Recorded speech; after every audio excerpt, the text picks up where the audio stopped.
Hi, this is episode 3 of the Coronavirus Daily, and I am Ajay, Poonia.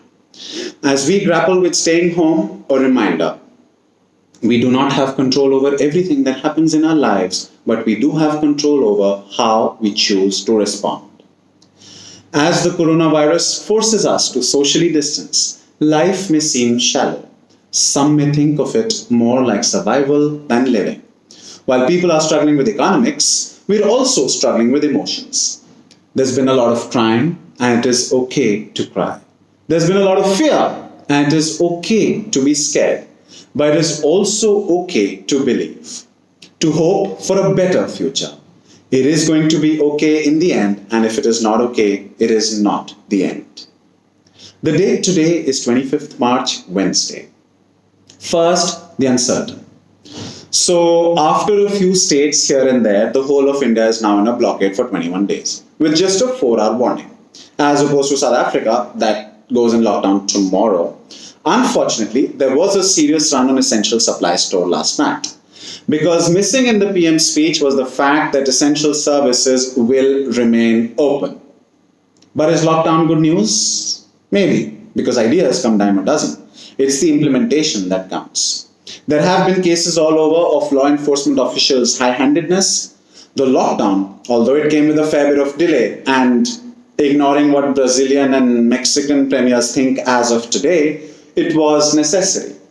Now, in the government war room, if there is one, the sole focus has to be about minimizing damages, because damages there will be a plenty. After the PM's incomplete speech yesterday, a new development is happening. Some of you would have read about it in the papers today morning. Only if you got them. The reason, either the hawkers are not picking up the papers for delivery, or even if they are being stopped by law enforcement officials, or you have stopped subscription. The answer to papers as virus carriers is still inconclusive, but that begs the question, of which history has repeatedly given us clear answers. What happens when you don't get news? Yesterday, I spoke of how various economies are thinking of revival modes in the post-pandemic era. US has confirmed a $2 trillion boost. India seems to be on track for a cash transfer. Fiscal deficit be damned. 24 hours hence, it looks like the options are limiting themselves to suppressing and limiting the virus. Some say the economic impact will take care of itself, provided we take care of ourselves. We save lives, we save economies, else we jump off the cliff. If we have to err, better to be erring on the side of saving lives. No?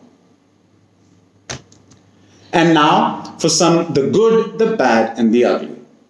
The good. The coronavirus pandemic has shut down global industries and vehicular movement, and has become, as many environmentalists have been wanting for years, an experiment of the largest scale to see the impact on global pollution levels.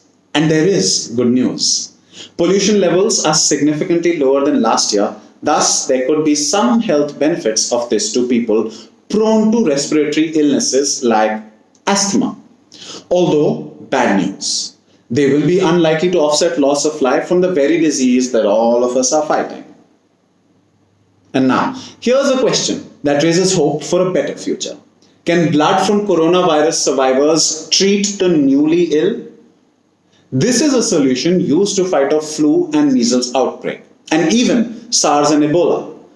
Convalescent serum or donated plasma from survivors of new virus. Again, there is no guarantee it will work, but karke dekho miyan, since the historical evidence is encouraging, as the antibodies in the blood float around for months or even years. Now for the bad. We've been talking about the impact on citizens of lockdown on mental health due to severe uncertainties, strained relationships, fatigue, etc., etc. But an important subset of this citizenry is healthcare workers. Now, reports suggest doctors entrusted with a regular supply of patients with suspected COVID-19, apart from the other patients, are beginning to feel helpless against the ceaseless deaths. Their routine globally is very similar. Lots of patience, long hours, and frustration. PTSD, depression, anxiety, insomnia, and distress, they've all begun appearing in the health impact on doctors as reported in a study from China. Now, I skipped sport yesterday, so here's the most obvious news that was expected. The Olympics are now postponed to summer of 2021. But with that, life has become easy for some and more difficult for the others because the decision now throws into question how athletes will qualify for the rescheduled event and what the rebuild games might look like. Also, did I say there is no guarantee that the Olympics will be held in 2021? Because who knows how long this will last? Let me call the coronavirus manager for that. So, as the COVID-19 count nudges 500,000, the danger is not just limited to humans. There is another vulnerable species, and that is the already endangered mountain gorilla. They're susceptible to catching respiratory illnesses that afflict humans, and a common cold can actually kill a gorilla.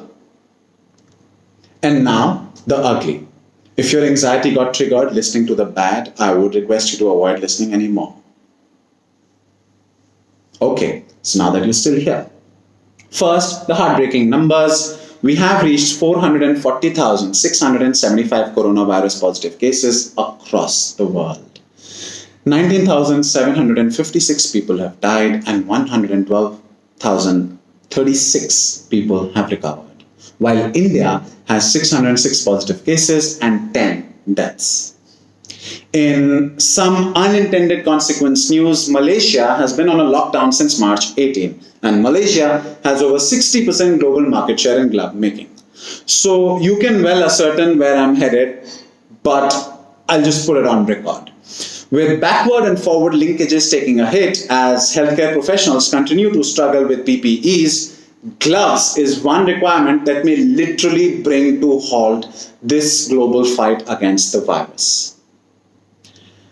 Now, during the Ebola crisis in 2014, the US considered closing the borders to those coming from West Africa at the time, just like what the whole world is trying to do right now.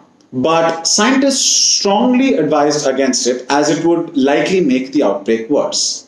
Border closures without careful planning can slow down movement of equipment and expertise or create clusters of infectious people at airports and other checkpoints.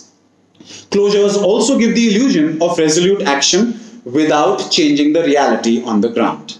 It makes you think the state is doing something right, and the clampdown finds many takers. Before I go, not quite funnies, but nevertheless interesting. In Turkey, which has about 44 COVID-19 deaths as of right now, outside pharmacies you will see the sign, cologne sold out. Puzzled? Well, cologne is the Turkish weapon against coronavirus. You see, in Turkey, sprinkling hands with cologne has been seen as a symbol of hospitality and hygiene. And now, its alcohol content is seen as an effective way to ward off COVID-19 risk. And finally, a healthy democracy depends on the health of its people. If they are cared for, they will care for the country, its leaders, and the democracy. Goodbye, wash your hands, and see you tomorrow.